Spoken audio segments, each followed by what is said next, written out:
Hey y'all, what's up YouTube? Let's have a chat today. Today I'm excited! You guys want to know why I'm so excited? Because today I'm having a surgery. And I know a lot of you guys are like, why are you excited? Because I'm going to be back to normal. And let's talk about something that a lot of women don't want to talk about. Fibroids! Okay, fibroids. Alright guys,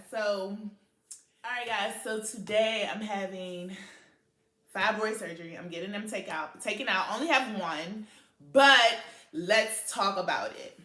So, back in June, I got diagnosed with fibroids, and I started bleeding extremely heavy. So heavy that I had to start wearing diapers, and I'm gonna show you guys. All right, guys, so these are the diapers.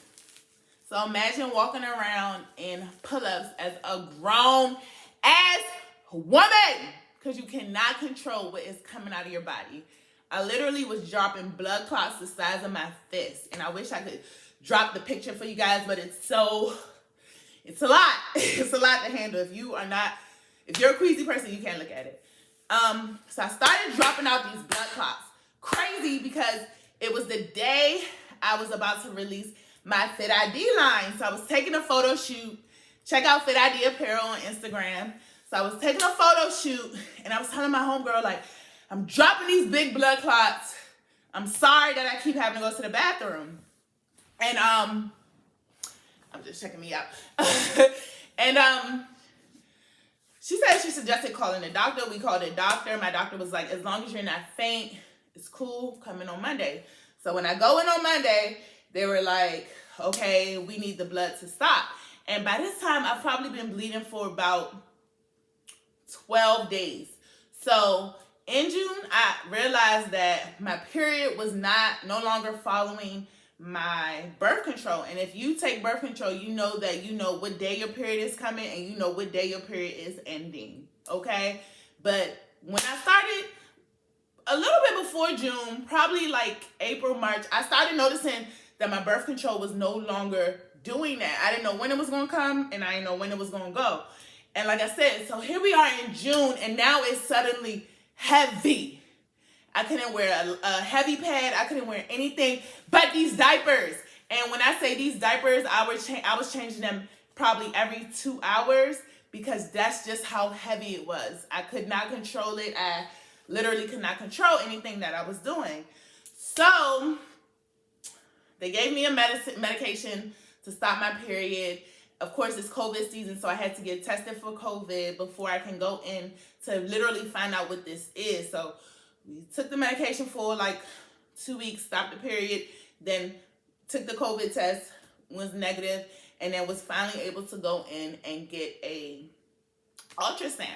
And that ultrasound showed that I had fibroids. So at this point, I didn't know that I was going to go into the surgery. I was thinking more so I was going to kind of treat it with other alternatives. So the first alternative that I tried was birth control. They wanted to up the dose. But I probably had these fibroids all these times. So I was like, up the dose. If it doesn't work, it doesn't work. You know? So let's do something else. And I remember wanting to do the surgery back then, but I was kind of nervous. I didn't understand. I needed to kind of like do more research. So that's why I opted out and went with the IUD. Also, because I have a lot of people in the medical field on my shoulders and my family, and they were like, no, don't do that. Don't do the surgery just yet. Try other options. And cool. So I tried the IUD, and this is 6 months of having the IUD. I still bleed. Everything is still not controlled. Initially, when I got the IUD, shit still wasn't controlled. And I just continued to bleed. So like, it was a point that I was bleeding for about 8 weeks. And I know it's a lot of other women that probably have worse stories than me, but hey, it's hard for me because I'm a trainer, I'm a PE teacher, I'm up and on my feet all the time, moving around, and to be uncomfortable is very, very, it's a hassle. It's a hassle. It's a big hassle. It's a concern, okay? Because I was scared to sit down, to get up, Like, I just knew I was going to stain something. I have stained so many things in front of co-workers. When we got back to school in April, I remember sitting down and staining a chair in front of my fellow co-worker. I just staining so many things, you guys. And that's why I'm here to talk about it today. If you know me, I'm a Nigerian American, and in our culture, especially in the Nigerian culture, we don't talk about personal things. But I'm here to talk about these personal things today because I want you guys to know that you're not the only one going through it, okay? So if you do have pain, because the fibroids, I thought it was period pain, but it's hemorrhaging pain. It makes you feel like, I don't know, it's excruciating, and it comes and goes, and it comes and it goes, and it comes and it goes. So it brings a very much so miserable person to the everyday life, because this is every day, and no one is in your pants. No one knows what you're going through. They only know what you're telling them, but they don't literally know what you're going through. So that's why I'm here, to tell my story, to make you feel comfortable, and to let you guys know that today, I'm getting them out. I'm getting them scraped out. They're going up in through my uterus, and they're going to scrape it out apparently. And it's supposed to be a 15 to 30 minute surgery. In preparation for the surgery, I had to get some blood work done. I had to do a pregnancy test, and I had to do a COVID test.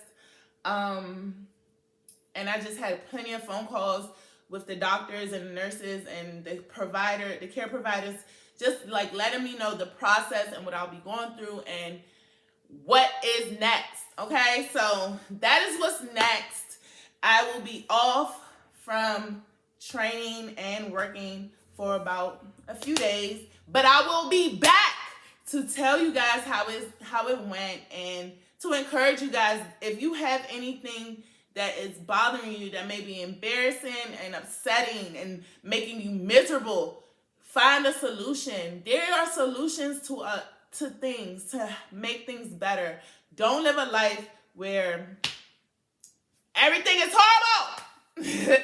So yes, that is my fibroid story, and I'm happy that you guys are coming along this recovery journey with me, because like I said, a lot of people don't know what you're going through. You can tell them, but they really don't know that every day, even like right now, I got on a diaper, okay? And that's just the reality of my story. So this is my fibroid story. Come along with me on this journey, and I hope you like, share, subscribe to my channel, and you guys have a nice one.